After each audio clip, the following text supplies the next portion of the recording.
بسم اللہ الرحمن الرحیم۔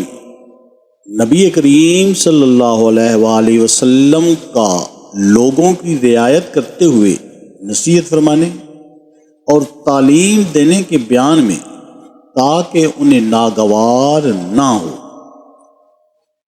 ہم سے محمد بن یوسف نے بیان کیا، انہیں سفیان نے اعمش سے خبر دی، وہ ابو وائل سے روایت کرتے ہیں، وہ عبداللہ بن مسعود رضی اللہ تعالی عنہما سے کہ رسول اللہ صلی اللہ علیہ وآلہ وسلم نے ہمیں نصیحت فرمانے کے لیے کچھ دن مقرر کر دیے تھے، اس ڈر سے کہ کہیں ہم کبیدہ خاطر نہ ہو جائیں۔